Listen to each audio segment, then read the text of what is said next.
Lord Adair Turner became famous for the, I would say, a lay public, when in 2009 he made a distinction. It was in an interview for the Prospect magazine, made a distinction between what he called useful and useless financial activities. He came back to that topic a number of times because obviously he had been hurt by some reaction to what he had said there, that his behavior was shameful, for instance, and he changed slightly the phrasing by turning to economically useful or useless activities. And during the lecture I gave some examples of what he meant. And in particular, somewhat surprising, when he mentioned speculation, of course, I guess that's what we expect him to talk about when he has in mind useless financial activities. Another example, which is a bit more surprising, and is when he discusses mortgages as being regarded by him as being useless. Why does he regard it as useless? Because he regards the process of loans for buying housing, he regards this as a simple process of transmitting a higher amount of money from the next generation to the prior generation, that essentially the same real estate is being passed with the benefit from one generation to the following one, and he doesn't see any economic benefit in that. Last night we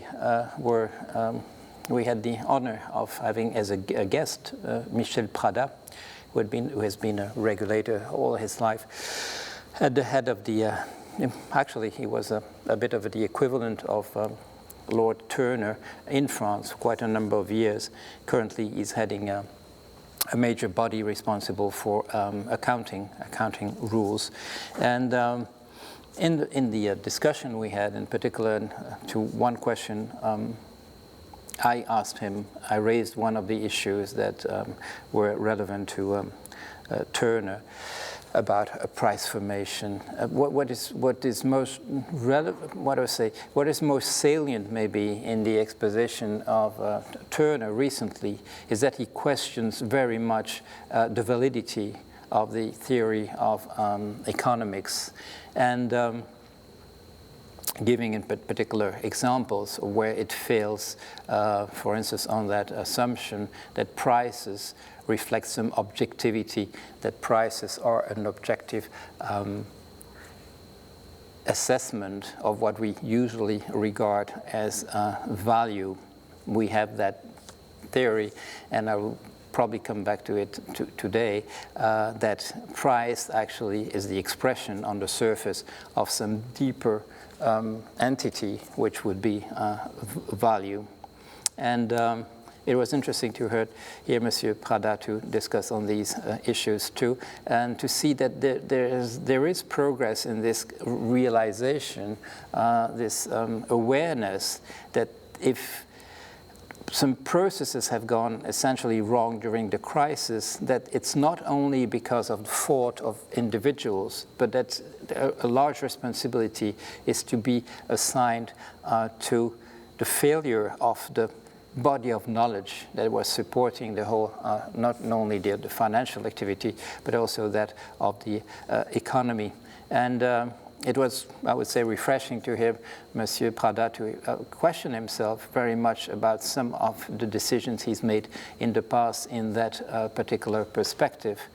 And he said explicitly that, I heard like an echo of something I had said in one of the lectures, that if we have to assign now responsibility for the current situation we are in, that we can assign a part of it to bad behavior by people, infringement of rules, infringement of legal rules, but also of ethical rules, but that to a large extent it's very much knowledge that has failed us in our understanding of how things would operate within the economy and within the finance. In fact, I will come back to some of the issues today. I've decided to put together all I had to say, which we can assign as being, I would say, our understanding of what's going on in the economy and in finance, that we can assign to the first exploration of these issues to a very ancient Greek philosopher, Aristotle. And it is also, I would say, it is a pleasure for me to talk about that as a kind of personal experience of a quest that has led me from some part of Aristotle's works to some other. And this is the way I will start, actually, by mentioning a personal quest, which was the following. I did field work from 1973 to 1974 in a Breton island. I went to live on that island, which is about 15 kilometers off the southern coast of Brittany, and I stayed there for, I think it's 14 months or 15 months, I guess, and where I joined the fishery. I mean, the main activity of the land, the island, and in those days was the fishing activity. I've been back in the past few years, and things have very much changed. The island has become an island essentially inhabited by tourists. More than half the population currently are people who are not from the island. The fishery is declining. But in those days, 1973, 74, it was really thriving. It was the beginning for these people. They were just out of, I would say, quite deep poverty for about 10 years. When I joined the island, it was only something like 8 years. There was electricity on the island, that there was water connection and so on, apart from going to the well and getting water out of it. And it happened that I collected a large number of data about the fishing itself, about how much fish. When I say fish, it's also crustaceans, a lot of crab being caught there, a lot of prawns, shrimp, a lot of shellfish like oysters, scallops, and so on. And I had collected a large number of evidence about how much of these fish and shellfish was being caught every day, and what was the price it was obtained for that catch. And I was writing my thesis at Cambridge, but I was actually doing it for a PhD at the ULB here, the sister university. And when I started digging into that material, I thought, okay, I'm going to see how much was caught, what was the price obtained, and I would have a confirmation of the law of supply and demand. The law of supply of demand, and I'll just remind you very quickly, that supposes that the more there is on offer, the lower the price will be, and the reverse, that there's how would I say, an anti-correlation between the price that will be obtained and the quantity. The idea is linked to a view about competition between sellers when there's too much for the existing demand, and a competition for those who are on the demand side when there's too little to fulfill all their needs. And that would explain why you would have that reverse correlation between the price and the quantity. And I started analyzing my data, and it worked. It didn't work at all. I mean, there was nothing that appeared as even a slight indication that anything like that was working. And it's been a quite interesting surprise the other day to see that in a very recent work, our attention actually was drawn to it by Hugues Bersini at the Iridia here, a quite technical paper about the same type of issue on a fishing market in Boulogne in very recent years. And what the paper was showing, although to some extent I would say the authors couldn't do much about it, with it, was about the same, that there was no clear evidence of a relationship of the type that the law of supply and demand supposes. And so I was writing my thesis. I had to come up with some explanation what was going on. I looked at alternative, I would say, interpretation of the economy, like a Marxist approach. The Marxist approach had nothing else to say on the subject. It was very much the same view about the law of supply and demand. And there I was, getting a reputation even among people that I was talking to, of showing some part of my reports that I was a person who had stopped believing in the law of supply and demand, and that therefore I was somebody who had very little understanding of any economic issue. At that point, I read an article which was actually quite popular in economic anthropology, which is the very much, let's say, the subfield which is devoted to economic issues within anthropology. And we have two founding fathers, essentially, Marcel Mauss from the French tradition, who a nephew of Emile Durkheim, the sociologist, who lived in wrote essentially 1910s, 1920s, 1930s, and who had approached issues about the economy through his major work on the gift, on the gratuitous type of the economy, of something where there's no price attached because things are exchanged in terms of being given.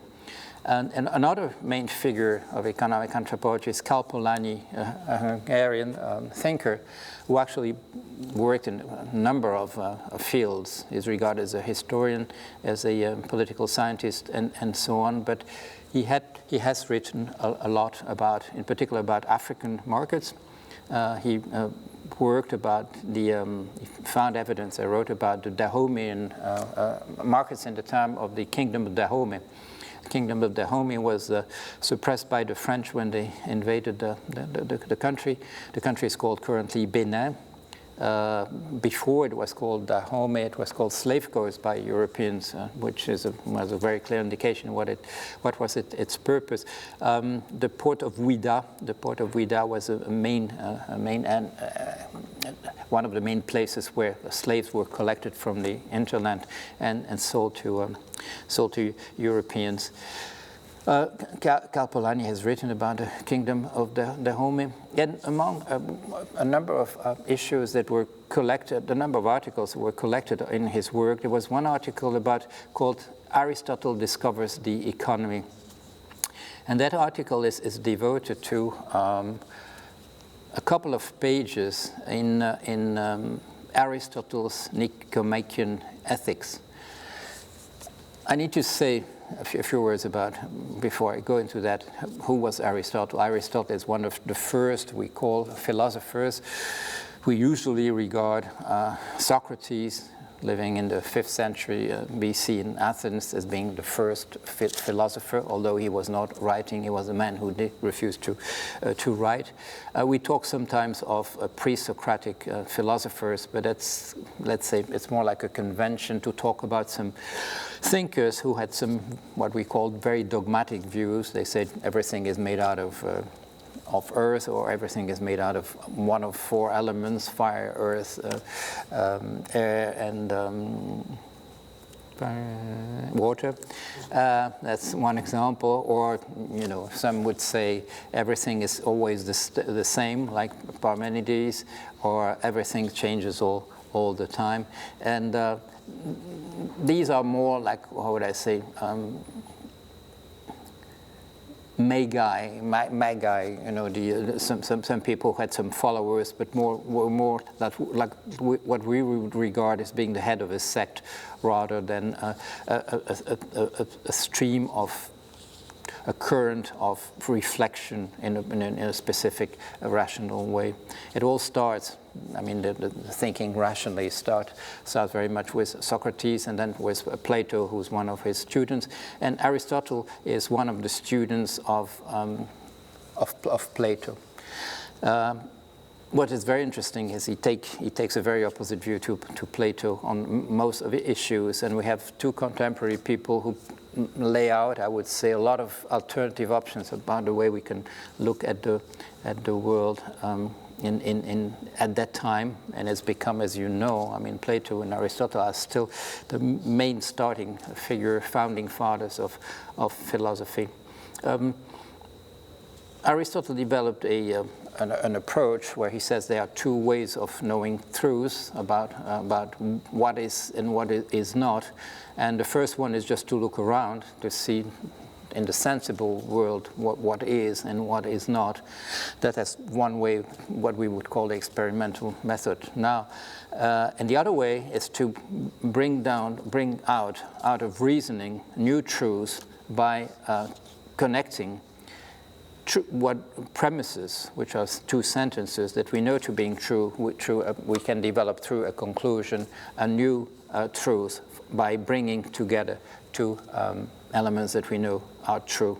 The trick is that we need to have a common element between the two sentences, and that true element, the middle term, will be eliminated. We will eliminate it in order to connect the two other elements which are brought together, one from the first premise and the other from the second.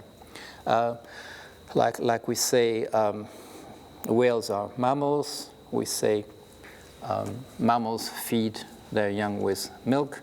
Therefore, a whale will feed its young with milk.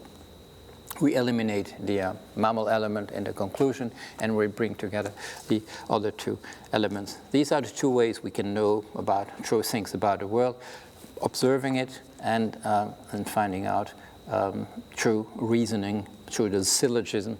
And Aristotle is the first to have put together, to explain through a number of books, because there are a lot of possibilities, how you can deduct properly by bringing together elements that you talk either in a particular way, by saying, taking out some individuals, you say some of these, or you talk about a whole category, you say all lions, and you can say some mammals and so on, and you can bring them together, and you can also use sentences, premises, which are either affirmative or negative, and so on, and have particular consequences out of that.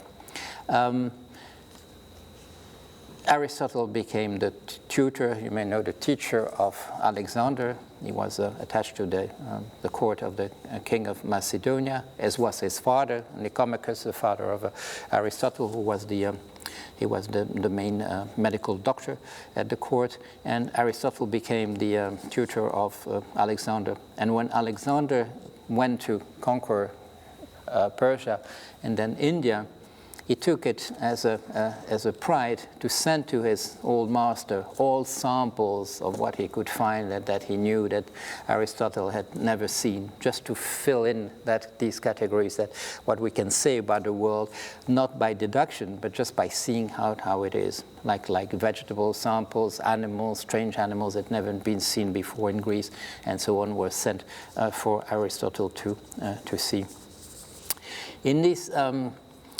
In his book called the Nicomachean Ethics, but this Nicomachus that is referred here to is not his father. It is his own son that he called the same name as his father. It is a work about ethics, and in that work on ethics, there are these few pages about a price formation. It needs to be said, before going further, that Aristotle was very much one of these modern scientists who uses a mathematical theory to explain what he wants to say, uses it as a model, and manages to explain a lot of things using that mathematical model.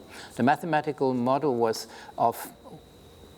borrowed from one of his contemporaries, who called Eudoxus, and Eudoxus would become the teacher of Euclid, who's more famous nowadays, because we still may have learned at school some of Euclid's theorems in geometry.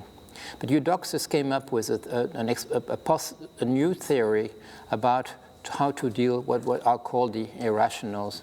An irrational is, in mathematics, a number whose fractions, whose decimals cannot come to an end. We are very familiar with some like pi, 3, 14, 9, and so on, and we know it's an endless string. Another one is the square of 2, and this is not often realized, but mathematics in its very beginnings came to a number of defeats, which were resounding defeats, things we couldn't do as soon as we started with mathematics. We couldn't measure the diagonal of a square. If the side of the square we said is 1 unit, 1, then we couldn't find a way to measure the diagonal. We had to produce that square root of 2, which is an infinite list of decimals. We take a circle, we take the radius of the circle as being our unit, and there again, we cannot say anything either about the circumference of the circle or of its surface with a number that would come to an end. These are these irrational numbers. And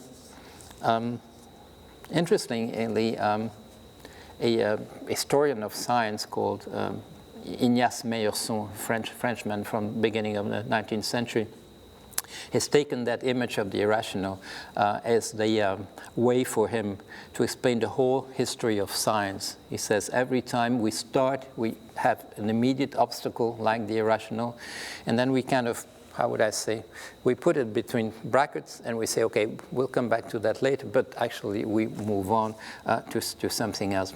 And what Eudoxus had found, he had found a way to calculate very precisely these irrationals. It was a particular method he had developed where you keep subtracting one of the values from the other until you come to a number of decimals where you think, okay, I can stop at this particular time because I've got enough precision in what I'm saying. And Eudoxus had developed, apart from that, a theory of the proportion.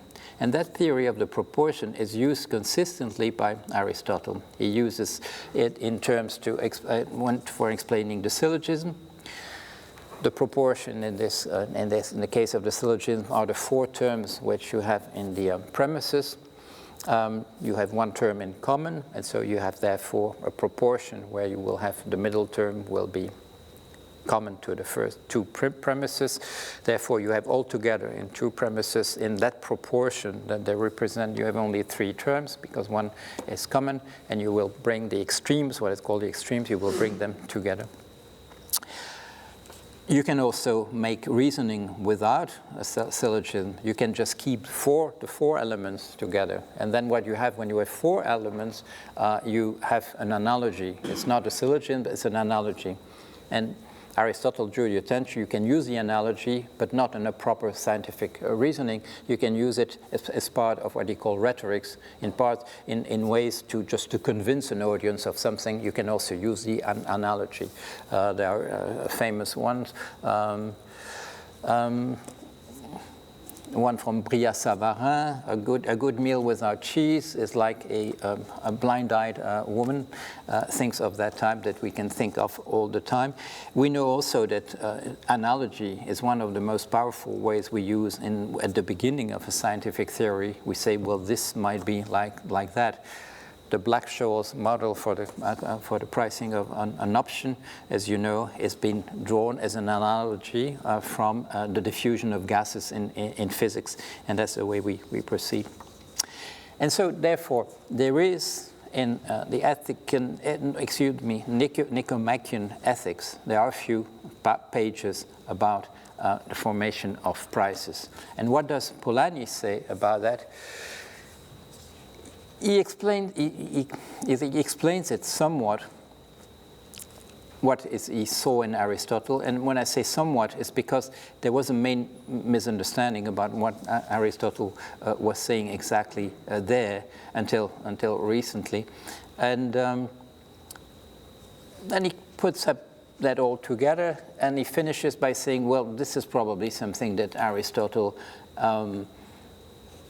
proposed in a normative way, saying, well, this is the way people should behave, and it's probably just like a remark. Things would be better if people, how would I say, set price that particular way rather than another, and so on. But then what happened to me was, I'm going back to my material that I had collected in the among fishermen. The theory of Aristotle was the one that could explain what I was actually seeing. I applied it to the data, and there it worked. It worked perfectly. Having noticed that, I came to the conclusion that Aristotle was probably not proposing that as a way to do things, but probably he was describing what he thought was going at his time. And what is his hypothesis of Aristotle? It is essentially this one, that the price is set in such a way that the social order is not upset, that the social order is actually reproduced. For modern ears, that sounds very much like the sociological theory of Pierre Bourdieu, which has a view like that most of the things we do are done in such a way that that the social order is maintained, reproduced exactly as it was. To my knowledge, Bourdieu has never dealt with the issues about formation of price. This hypothesis from Aristotle is extremely powerful. It is very much, we talked recently to Hugues Bersini, who has experimented with some simulation about price formation, and we agreed that this is a hypothesis that would be interesting to simulate, and currently with on a piece of software that we'd be writing about. What does that mean, that the social order is reproduced? It means that there's a power relationship related to where you are located within the social order, and that the price will be set in such a way that if you are poor, you will just be as poor at the end of the after the transaction that you were before. If you're rich, you would just be as rich as you were before. And that means, in practical terms, the poor stays poor, the rich stays rich. Interestingly, a number of books were written in the 1960s by sociologists who had observed that, in particular in society, they did not connect it to a particular theory of price, but they had noticed that, on the whole, a poor person will pay the same items in a more expensive way than somebody who is rich. The examples were given in the 60s were related to the size of a fridge that you could have, or having a congelator, or having a car that would make it possible for you to buy merchandise in bulk rather than buy in small quantities, and so on. But it was very much the same idea, and there were actually two books called The Poor Stays Poor, one published in Britain and one in the United States. How does Aristotle explain this within his Nicomachean Ethics? His reflections on the formation of price are actually remarks which are added at the end of a long discussion about justice.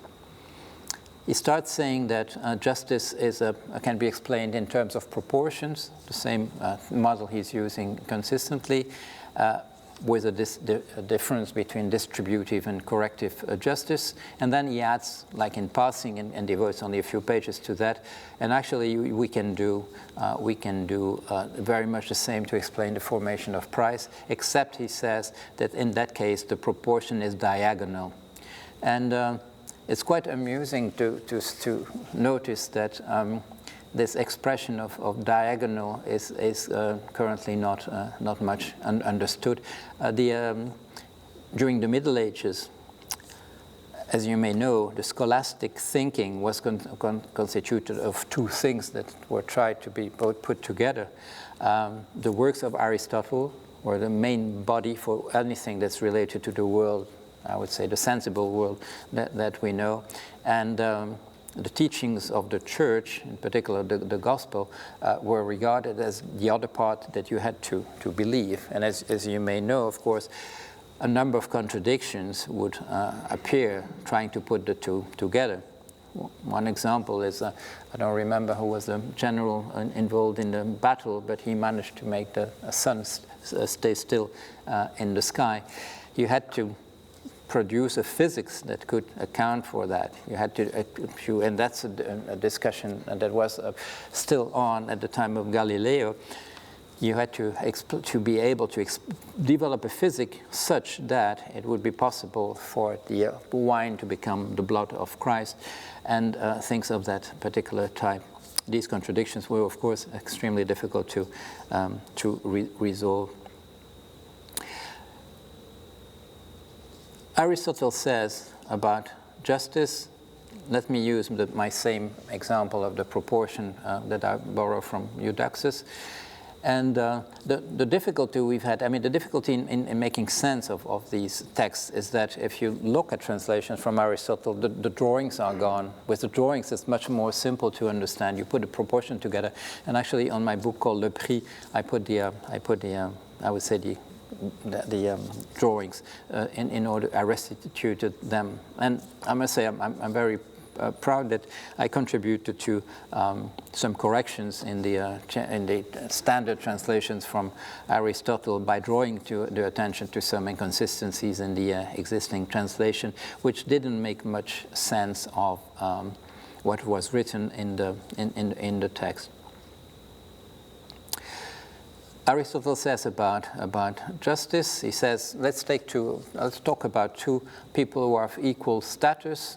And some claims that he's been robbed by the other one, and I gave the book some examples that you can go back to.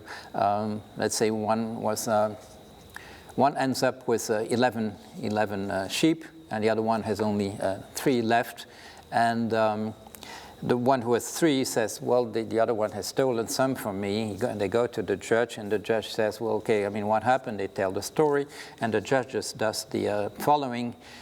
He puts the 2 together, the 3 and the 11, divides the figure by 2, comes to 7, and is going to give 4 to the one who's only 3, so that at the end of the trial, they both have the same quantity.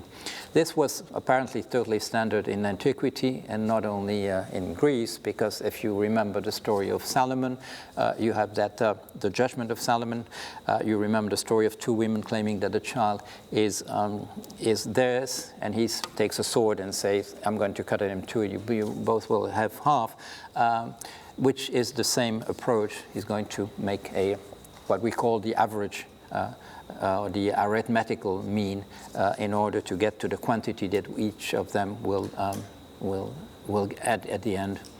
And what I did is, in that explanation, which was very difficult to understand, I put some examples, like the one, I put some numbers in order to make clear what was actually going on. And I was very pleased to see in Wikipedia today, in the English version, that this kind of explanation of these arguments is actually now being standard. Not unfortunately in the text, which is still a lot of incomprehension, but the drawings which are borrowed from a particular text, the drawings are correct. What's being put in the different cells.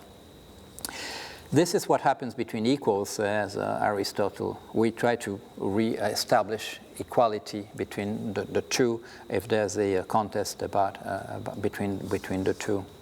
But then he says, if we're dealing with people who are not equal, we cannot approach it by that corrective justice. We have to turn to distributive justice. What does that mean? Well, he says, let's imagine there's a how would I call it? A personality, famous personality, who's being slapped in the face by an ordinary citizen in the street. And then let's imagine another situation where it is the personality who slaps in the face the ordinary citizen. Are we going to deal with these issues in the same way? He says no, because I mean their statuses within society are different, and it's not as serious an issue if a personality slaps in the face an ordinary citizen than if it is the reverse. And we must therefore redress proportionally to what is the status in the society, and that's what he called what's called distributive justice. And if you go into the explanation, you will see that the way you redress what's been lost in that case is in the case I just gave is just honor. But just let's imagine the issue is being something being stolen, either in the most common case probably by an ordinary citizen to a personality. But let's imagine the reverse situation where a personality steals from an ordinary citizen. The way we're going to redress the quantities, and he gives the explanation and uses again the argument about the proportion, is that you end up by seeing the way it's being redressed. It's not through the arithmetic mean, like taking the two quantities and dividing them by 2, but by the geometric mean. So once again, Aristotle has managed to make a good illustration of that model that he's borrowed from his friend Eudoxus. And then he says, well, I mean, having explained about distributive justice, he says, well, actually, we could do something very similar, except we have to make it diagonal. We have to reverse the terms when we do that. And he gives the example. He says, if a mason and a shoemaker make a deal that they will exchange what they produce, then we have to make it such that it reproduces, after the transaction, the relationship between the mason and the shoemaker. Now, I'll go a little bit in detail on that to explain that theory of price, because, as I said, as I indicated already, it could explain the formation of prices not only about with Breton fishermen that I met first. It could explain also the formation of prices that I saw for a number of years on the coast of Africa. It turned out that I worked in the same country that Polanyi had mentioned. I worked in Benin essentially, but I also worked on fish auctions and fish distribution of fish in Ghana, Togo, Congo, and a number of other places. But also I could verify the same approach within finance during these 18 years I spent in finance. So Aristotle says, okay, let's imagine a mason and a shoemaker, and they're going to work to each other. One will make shoes for the shoemaker will make shoes for the mason. That will be the deal, and the mason will build a house for the shoemaker. And then he says the following. He doesn't go into an argument about time being spent, but you can understand that that's underlying the reasoning. Let's say that they will work together. The time that the mason will build a house for the shoemaker, that will be a time the shoemaker will devote entirely to making shoes for the family of the mason and or whatever. Let's imagine that they are of equal status. So they will work at the exact same time. They will exchange time, which has exact same value. The day that the house is built, the shoemaker will stop making shoes for the family of the mason. But then he says, let's imagine that there are different statuses. Let's say that a mason is n times worth a shoemaker within the social order of the society. Then he says, they will not be able just to exchange their time having the same value. Then the shoemaker will have to work on making shoes for the other families n times in order for the social order to be reproduced just exactly as it is at the end, meaning that the shoemaker will have to remain poor after the deal than the mason, and the mason will stay at the same location within the social order. If you want to represent that as a proportion, you will understand why he has to call it diagonal. You have to, in the case of distributive justice, you will have there, let's say, a mason and a house on top, and the shoemaker and shoes underneath. If you want to make the calculation for price, you have to You have to convert, you have to make it reverse. You will have something of the mason here, you will have the mason here, but the house underneath. You will have the shoemaker here and the shoes underneath, and that's why it's diagonal. And so it's interesting. I don't remember where I saw that recently. Oh yes, it was in the history of economic thought. An author from scholastic times was saying that the just price is a diagonal price, and the writer was going into some kind of theory of why it would be diagonal, and had no notion at all that it was coming from Aristotle. As I said, I mean, using that approach, it was possible for me to explain suddenly how the prices were formed among the fishermen. In that case, it was essentially easy to show, and I could actually make the measurement from the figures of the relative status between the fisherman and the wholesale dealer to which he to whom he actually sells his merchandise. You could I give a number of examples also in the distribution of income within a boat. Within a boat where you have the captain, you have the deckhands, and you have some other helps, and so on. It was possible to see in the shares that they were receiving exactly, you could actually measure very much reproduce by figures exactly the ranking, you would say, the rating, if you wish, of people within the social order. And I'm talking here not of ancient times, but I'm talking about 1970s in France. As I said, I mean, then when I started working on derivatives, I could also apply the same schema to the price formation in there. And I'm very happy that in a recent book, I mean, from last year, a man called Philippe Erlin, who was talking about innovative approaches to economics, in a new edition of his book, has actually added two chapters to talk about this.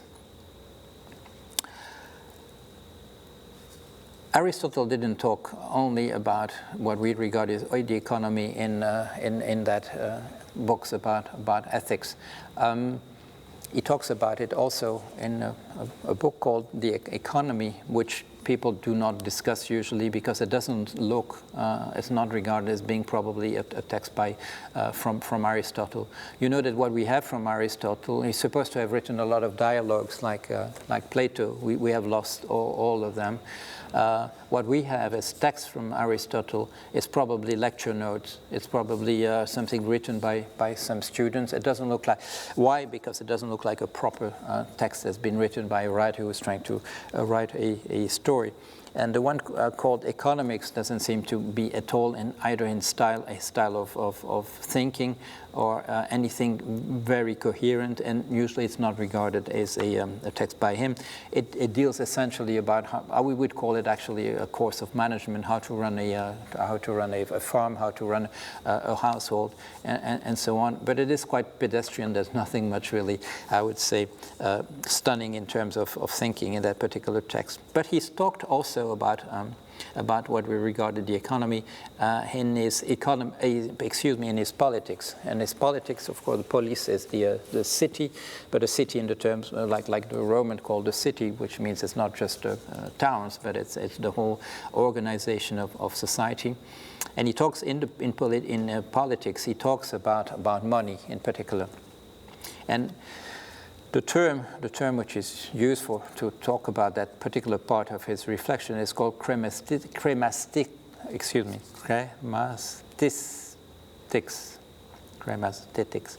which means actually the art of how to make a fortune, how to create wealth in Greek. Yes, and he talks of money, he talks of interest, he talks of where money is situated within society. And he says the following, and that's interesting because it refers to one of these passages which have been mistranslated systematically since now we know, because of an article written by a man called Sylvain Piron, we know where we start having a story of the mistranslations of Aristotle.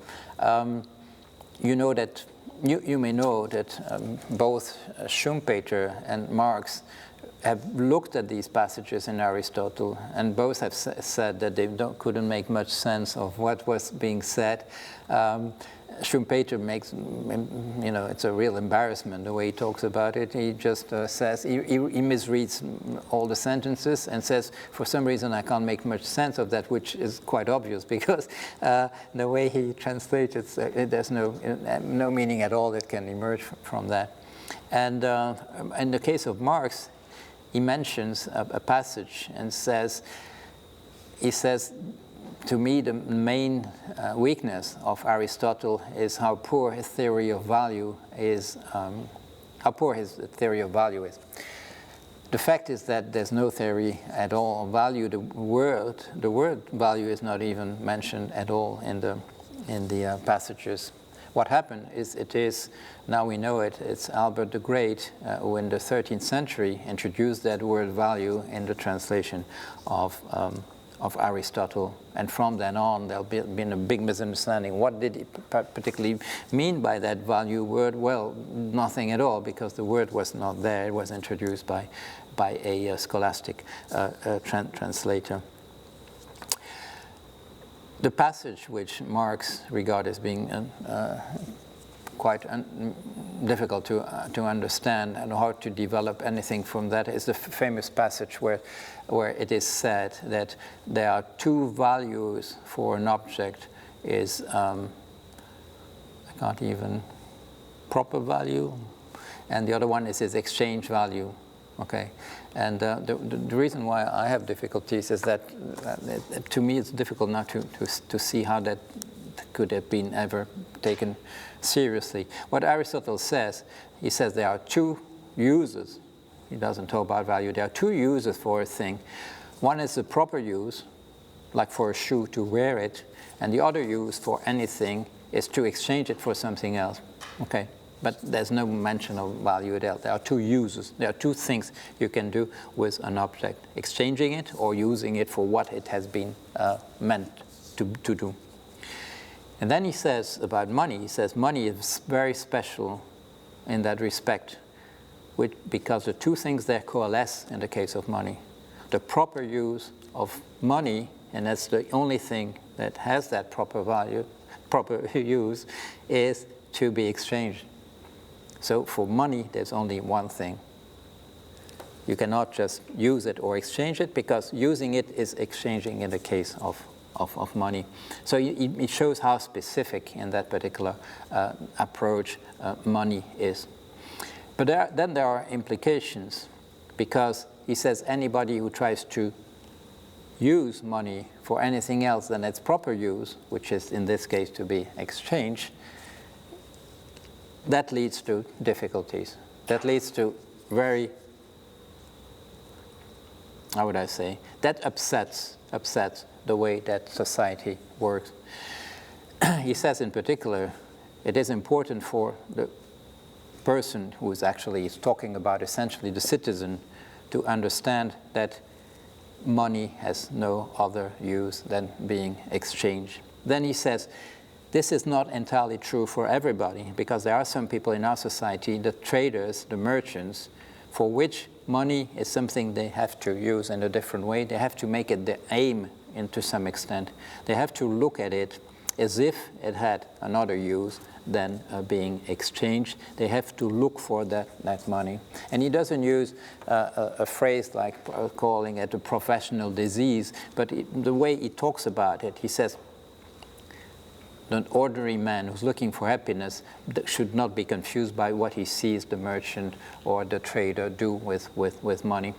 Now, it's interesting nowadays to see that in the recent times that what had been rejected by Aristotle as the way of looking at money as an end instead of a means is very much what has been recommended. And to a large extent, when we talk about that development of a theory of economics since the end of the 19th century, it is very much a development, I would say, of that approach that had been regarded by Aristotle that we should never go into. As you know, I mean, the merchants, the traders in Greek society, in the Greek city, were essentially foreigners, and therefore when he talks about merchants and traders, he's actually distinguishing these people who may get confused about accumulating money as being people who do not belong properly to the society. And there's a remark he makes about something further, which is the using money, he says, to trying to produce money out of it. And that's very much the notion of what we call the capital, using money as, he doesn't use the word incestuous, but that's very much what the idea, I think, it emerges from the passage, that using money to produce money is kind of an incestuous attempt to do something. And of course, from there, he condemns the use of any interest of the production of any interest as being the reward for having lent money. So often it is being said about that passage that Aristotle condemns the interest, but the fact is that the passage goes much further. He condemns regarding money as an end in itself altogether. I think this idea of saying of the once you understand that passage that calls the usage value, suppose, and the exchange value, once you understand that word value has nothing to do there, and you understand that he means two uses, I think that image of saying money is one merchandise which is totally particular, which is in that case the proper use as the exchange use, there's no distinction between the two. I think that's very powerful to define money as being how it is different from anything else. I devoted a couple of pages to that in my book called L'Argent, Mode d'Emploi, that was published in 2009. Why is this interesting to what we're talking in this stewardship finance lectures? I think it's because of the surroundings of the whole thinking, of the whole approach. There is a notion in particular called filia in Greek, and filia can be used in different meanings. It can mean love, it can mean benevolence, generosity, and so on. But and that's something that Polanyi is actually really shown in his article about the economy discovers, Aristotle discovers the economy, is how important in that representation, not only of price formation, but also of justice, of virtue altogether, which is very much the purpose of that reflection on ethics, how important that notion of filia is. That notion of filia is actually the goodwill we all put into making things work within a social environment. It is very much a derivation from that view, and I opposed Aristotle to, in a prior lecture, to Mandeville in that respect, when Mandeville says actually vices are virtues and virtues are vices. And we have that distinction between thinkers who regard that man may have been historically first an individual that puts all his strengths together in order to produce society, a view which you find in Thomas Hobbes' view, you will find in Jean-Jacques Rousseau.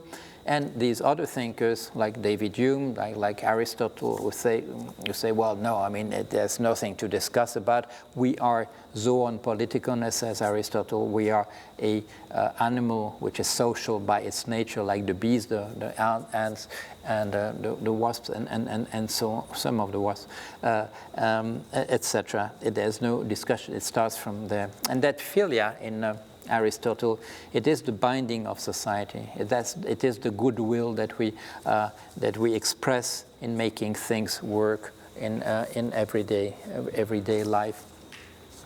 Once I realized that the fishermen and the the wholesale dealer, but also the ship handler who builds new ships for fishermen are part of that representation of that type. My attention was drawn to that evidence of filia, what it means in terms of getting together the fact that society will work in such a way that the social order is maintained. One of the anomalies I saw in price formation was very much at the end of the year. At the end of the year, both the fishermen and the wholesale dealer who had been dealing with each other for the whole year were kind of, I would say, thinking about, have I given a good deal to my counterpart over the year? And some gifts would be given in order to restore, if you wish, the view of a society that works in a good way. Very much part of that representation is the fact that people have a view of where their counterpart should be within the social order. I remember a discussion I had with a fisherman who had mentioned to me that his wholesale dealer had bought a beautiful Mercedes car. And jokingly, I said to him, "Oh, well, I mean, you have." I remember it was Ami 6, an old model of a Citroën, quite tiny, that was there around in the 1960s and 70s. I said, "Well, you have a Ami 6," and he didn't like the way the conversation was going, because I said, it was obvious he was happy with his small car, and he was happy that his wholesale dealer had a bigger car. And at some point he says in conversation, "I wouldn't sell my fish to a guy who wouldn't have a beautiful car." What he meant was exactly that view about the social order. He thought it was normal that other guy would make more money than he would. If you pushed him a bit, he would come up with some kind of heroic tales about that wholesale deal one day had been done this or whatever, trying to justify why actually he was setting that person higher up in the social order. The relationship between me would be going further than that. For instance, the fisherman would ask the wholesale dealer to become the godfather of his children, and he would expect a beautiful gift at that occasion, and so on. But with the respect of where the other one is set in that environment. I remember another discussion. It was not me who had collected that. How would I say that phrase that was said?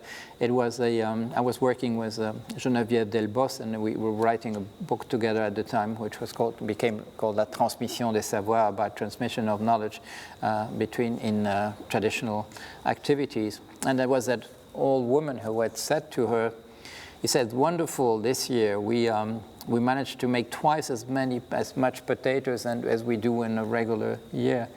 And therefore," she had concluded, we could sell it for half the price." And that didn't seem any economic meaning, of course. I mean, if she had made twice the quantity, why wasn't she expecting she could make twice the money altogether? But no, this was not the case. She was in a relationship to the person who was buying the potatoes with her, that she would expect a particular amount of money every year. And why she was so happy that she could sell it for half the price was because probably the discussion had been less tense than it usually is, because it went all together it was easier to get that particular amount of money. Another example, very interesting about that filia at work within the fishing communities, was that I was told one day, that it was in the early 80s. They said, "You know, there's an old fisherman there. He lives in Le Croisic, and that man, he's the last man around who did fishing with sailboats. He's the only one who in the 1910s was still doing, I mean, it's the only person alive nowadays who did fishing with the sailboats. So you need to go see him and interview him." And it was interesting indeed, because I discovered things I didn't know about the fact, of course, the time you spend at sea or when you try to get back you depend on the wind, and so it's much less unpredictable and much less predictable. And there were interesting stories where you would hire a cart and trying to race with the train if you were getting too late, things of that type. But anyway, and people say to me, you know, he's got a fishing books. He's written it all. He's got agendas where he's written it all from these 1910s and 1920s. So I go and meet that man. And I'm pausing a bit because recently in Britain I gave a talk, and somebody introduced himself as a kin, as related to that man. He said, "Do you remember Pierroton?" And I said, "Yes." And he said, "Well, he's my great uncle," or something like this. But anyway, I talked to him. He gives me he lends me his fishing books, and I start reading that, and I said to him, how was price set? And he had gone to school, and he said, well, you know, supply and demand, right? Okay, fine. I mean, you know, the same story. Then I started looking in his fishing books, and I realized, I see taxation. Okay. So I go back to him and I say, what is taxation? I mean, a lot of days you don't have any price mention, no quantities, whatever. You said taxation, what does that mean? Oh, he said, well, taxation, that's when there's an arrangement. And actually, it's an old phrase in French. Taxation refers to arrangements. It has nothing to do with tax. It is a time when there's an arrangement. And I said, but actually, there's more days with taxation. He said, oh, you know, well, yeah, I mean, that's the way. But so I got that view that what he had presented me as being the normal, the ordinary system was actually exceptional, and what he regarded as being exceptional, the taxation, was actually the way things happened most of the time. And what happened in that case, taxation was the following. They would essentially be working for canneries. They were fishing sardines, and you would go and you would sell essentially to a plant where they would put candy sardines. They would put them in little cans, and the main buyer would be the cannery. But often things were difficult. There were not not enough sardines, but people had to live anyway. There were too many sardines that could not be processed by the cannery. There was also something else. I mean, as you know, I mean, you've eaten sardines, and you know you have to put very particular size of sardines to put in that can. Sometimes the sardines were smaller, sometimes they were bigger. So there were many occasions for being possible discussions around. And so when there was no, how would I say, spontaneous acceptance of a price for a quantity, they will all go together. What would happen? Okay, they would say the following, and that's very much, you know, a lot of discussions about a plant being closed would be with the trade unions, would be something of the type. The man from the head of the cannery would say, okay, I can tell you, you can go out, I can buy 50 kilos from each of you going out. I can't buy more, I can't process more, and I will pay so much for that particular quantity. And the fisherman would say, well, I can't make my family live that way. I can't send my kids to school with that particular price. I can't buy new clothes for my wife and for my kids and so on. And the price will be slightly up. And other times, the fisherman would say, we want so much. And then the guy from the cannery would say, well, in that case, I have to close the cannery. I can't make any benefit on these quantities. And that's the way it was actually working. Everybody would say, these are my own constraints. Constraints of the fisherman, I can't go lower than that, the survival salary for survival wage for my family. And the guy from the canneries will say, well, my profitability is that defined in this particular way, and there's no way I can go higher with the price I pay you. And you can understand how things would actually be set in that particular way through all these discussions during the year, that the fishermen would end up having this particular return over the year, and the guy at the head of the cannery would also get one particular type of reward, with the assumption, probably the same as I mentioned about the Mercedes, that it would be normal that the guy head of the cannery would actually have a standing of life which would be higher than the one from the fisherman. When we look at things in the another example before I go further. A typical story I would have from the fishermen would be saying the guys from the ship handlers when you have to buy a new boat, these guys never help you. These guys are, you know, adversaries. We are in a conflict with these people. These people never. And then I would say, but didn't you tell me one time that actually you had a case where the guy had actually lent you the money to build your new boat? And the person would say, oh, yeah, but I mean, that was totally exceptional. It only happened to me. And of course, I would get the exact same story from every fisherman there also, in that relationship with the other categories which you are involved with, you would have the same exact same thing. What is interesting, I mean, people say, well, to me, say, well, these are traditional milieus. I mean, you're not talking about things which have happened nowadays. Why? Because essentially a price is set for something, and that therefore, I mean, there's no discussion involved in how much you would actually pay for it.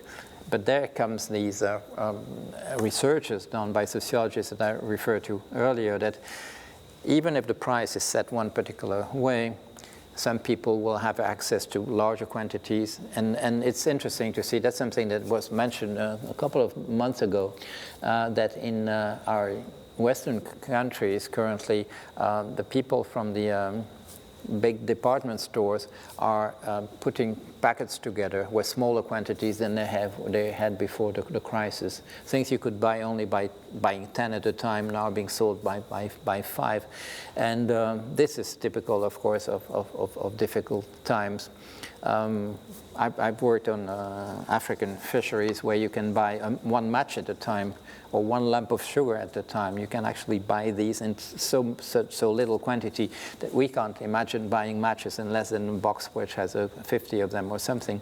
But there you can actually buy things, you know, by the unit, much lower.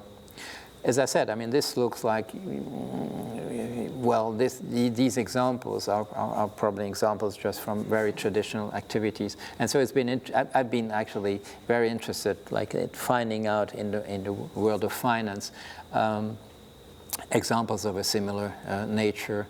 There's an example I quote in Le Prix, where obviously, the situation is the following. There's a new market for options, for financial options.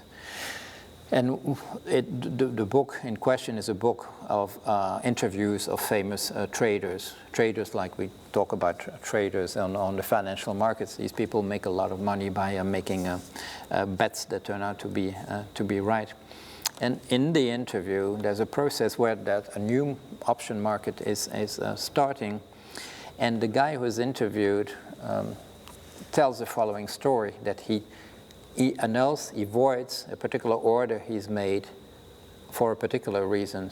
He backtracks. He says, no, I'm not going to do that. And he does it because he's realized that the new guy in front of him, his counterpart, has made a terrible error by a factor of 10 or a factor of 100.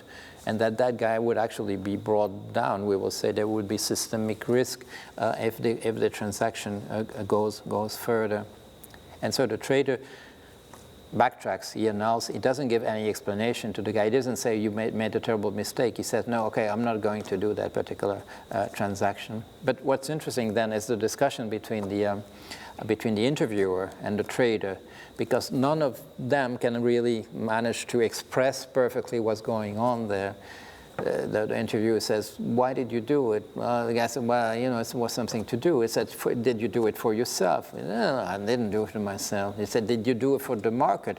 Yeah, to some extent it's for the market. I did. Actually, what they did is a pure, I would say, act of filia. They did it in order to, the following day, to be able to come back and keep doing their business, even if there was an immediate loss in doing so, that there was no no benefit, no immediate benefit, that there was no short benefit, but the long-term benefit in that case to maintain that new order, to maintain that new market was the essential thing to do.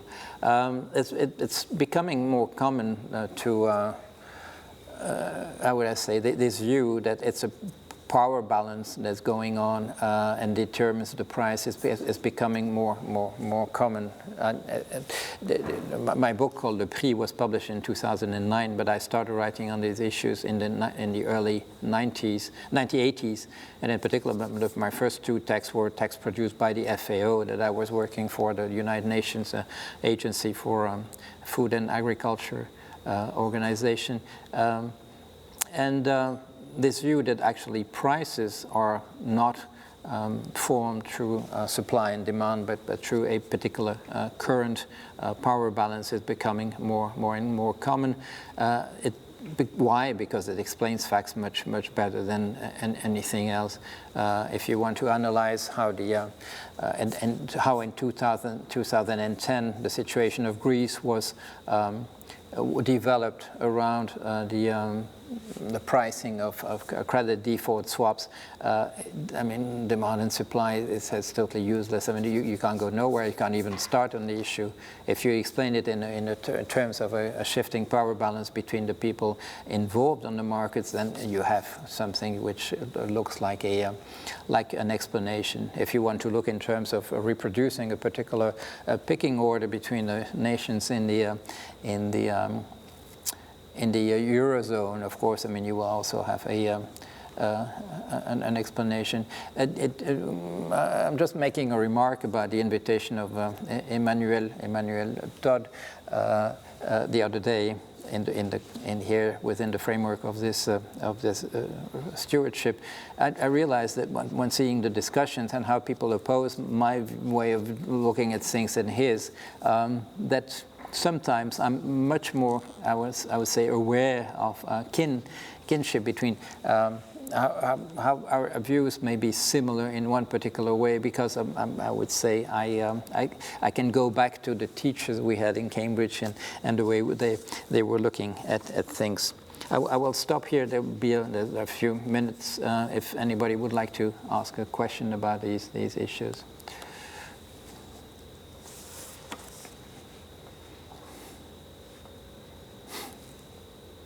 Michel? Yes, I think it's very interesting that you give a number of ideas of ways out compared with the traditional approach we have to the way price is set. Yeah. But do you think that those other ways, that there are some methods in order to make the other ways acceptable towards larger companies like financial intermediaries, instead of using all the concepts which still till today are considered as being the only truth?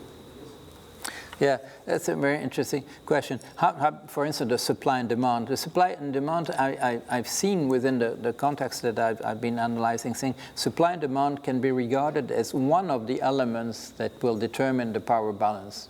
If there's a lot too much, I mean, that would, weaken the position of the person who has to sell that. There's a very nice example I had picked in the French fishing press at that period in 1970s, which is the following. It said the price of scallop at the outcry it was in Saint-Brieuc, has shot up during the morning for a reason that nobody understood at the time. Okay, suddenly the price went up, and the explanation was that there was a group of journalists had visited the outcry, and they say they were confused with potential buyers. Okay, so this is a good example. Suddenly you have that mass of people coming out and say, okay, well, the prices shoots up because the power balance. I mean, nobody has got any view of how much they will buy, because I mean they're not buyers actually, but they will things will happen in that particular time. There's a lot of examples which are very interesting, like the pricing, for instance, now of air tickets or plane tickets were it being modified in terms of, actually, when you look at it, I would say that it's only the power balance between the potential traveler at that time and the company that determines the way that the price will be set, because it's got nothing to do with the number of seats still being available or anything of that type. It's simply how much can the seller get out of the potential buyer. No, how would I say, playing on his or her distress at the time. That would be interesting to go into more of the details, go into analyzing in more detail these particular type of situations. It is the same with the buying a hotel room at the last minute and so on. But I do think that there is a framework now that can potentially account for a lot more things. In particular, in particular, due to the fact that now, as that article mentioned about la criée de Boulogne comes up, and when people cannot account at all, take the data, the empirical data, and cannot account for them in ways of supply and demand, that opens, I think, the way to. If you want to go on further empirically, you have to come up with another potential approach. In the case of these price for fish at Boulogne, obviously there's something of the type I mentioned going on, which is that the fisherman expects a certain amount of money over a particular period, as if he had a wage actually, and that will explain how things will develop. A number of other issues can be taken into account when people say, well, how can you, it's probably not the case that the different people of different statuses will pay the same thing in a different, for a different price. But as soon as you look into the examples, you say, okay, well, buying a house, but a person with little means will not buy the same type of house. It's not just a house. It's not the same type of house you buy when you have, 100,000 euros you can devote to that, or 1 million. It's not the same type of house at all. So calling it a house, yeah, that's not the same like, let's say, a tube of toothpaste. A tube of toothpaste is the same if you buy it in the, if people of different standing will buy it, but a house, it will not work that way. So as soon as you go into the example, you realize that the same thing is not the same. Like I had seen in people say, well, that particular fish, how come it's this and that? But then you realize that it's not the same fish.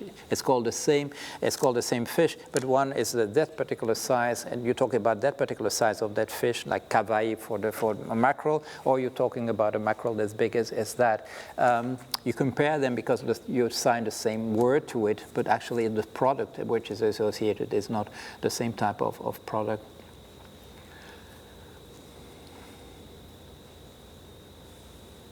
Yes? There have been a couple of studies over the past years, let's say 20 years, mostly by German economists, about the amount of interest that is actually into the formation of prices. Yes. And those studies state that this amount of interest vary between, let's say, 30 and 45% or something like that. Mm-hmm. And which is enormous, I would say. And so the question is, how can the theory or the frame of Aristotle deal with this type of elements, and how does the distortion introduced by this interest actually affect the model? Yes. Yeah, you're referring to Helmut Kreutz, right? Yes. Helmut Kreutz in the late 90s in Germany, it looked into the price of individual objects, and it disentangled all the elements of which is interest paid somewhere by someone in the composition of price. If you look at if you put, let's say, between brackets, the actions that central banks can make on the on fluctuate interest rate, on the interest market in interest rate, and they can deal essentially, I would say, at the beginning of the range by by the day-to-day imposing their view, their level on the day-to-day. How's it called? The reference rate. The one that's set, the very short-term rate that's set by the central banks, and also by selling and buying bonds, they can operate on the end of the range, long-term, like 10 years or longer.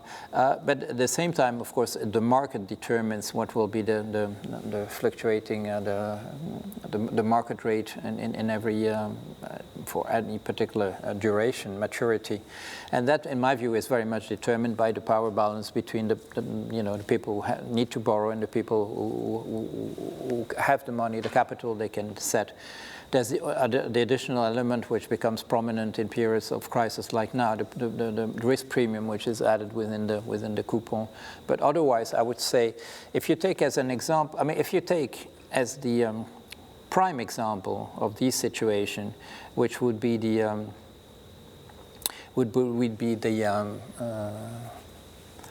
métayage in French. How's it called in English? It is famous in American history because the slaves, the freed slaves, were at the end of the Civil War in the United States were promised that particular regime, sharecropping. In the system of sharecropping, you make an agreement that you will, let's say, an owner of land will agree with a peasant, and the peasant will work on the land which doesn't belong to him, and will give typically like a third or half of the crop to the owner. When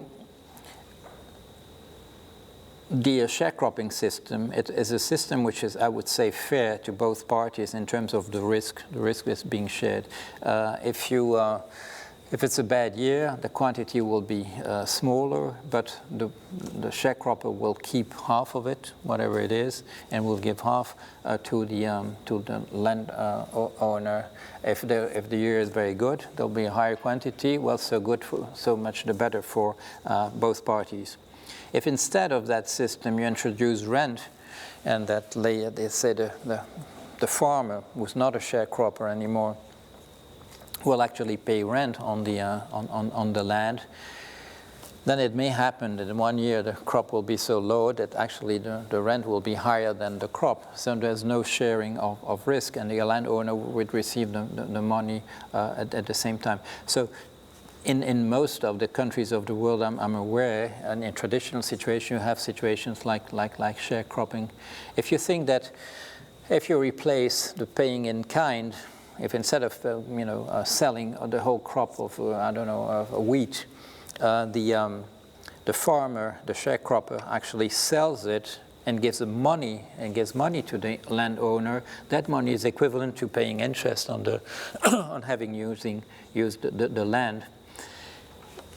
We went historically from a situation of sharecropping to a situation of rewarding capital by paying interest, and I think the same system is still underlying the whole way that the interest rate will be set. When the economy is producing a lot, it is possible to pay higher interest for the producer because he's made more money and can afford to pay more. So maintaining, I would say, the same power balance in times of wealth, interest rate will go up. And as I said, I'm not talking at all about possible interventions of central banks, but just what the market will produce. And when things are bad, it's not possible to give so much away from what has been, from the benefit, from the revenues of what has been produced, and the interest will see, the interest will come down. And this is something you can just go through historical data and see the connection between that. What is the difficulty involved in what Kreutz finds out is not so much at what interest rate that was being set, but how much we have to think that the resources necessary to produce the thing were missing at the place where it was necessary, and that explains why so much interest has to be paid. Most of the time, the resources were missing where they were needed, and therefore you had to pay interest. At the same time, as you know, that's a trend that developed in the commercial world, in the world of cooperation, and that was also encouraged by economic theory, that it was better to borrow money from which you you were producing rather than using your own resources, reinvesting your benefits in the company. Why? Essentially because you make a calculation on your return on equity, and therefore the figure will look better if you proceed that way. The result of that, as we know, is that concentration of wealth that produces these amazing figures in the United States of 35% of the wealth being assigned to, belonging to 1% of the people, and 2.4% currently of the wealth being shared by half of the population. And that imbalance not only produces these prices that are impacted by interest rate, but also a much too low purchasing power in the population that doesn't make it possible to invest more money in production. All right, I think we've passed the time. Thank you so much. This is the last lecture for this particular year, so happy holidays, and I hope to meet you again in, I think it's in February, the next lecture. Thank you.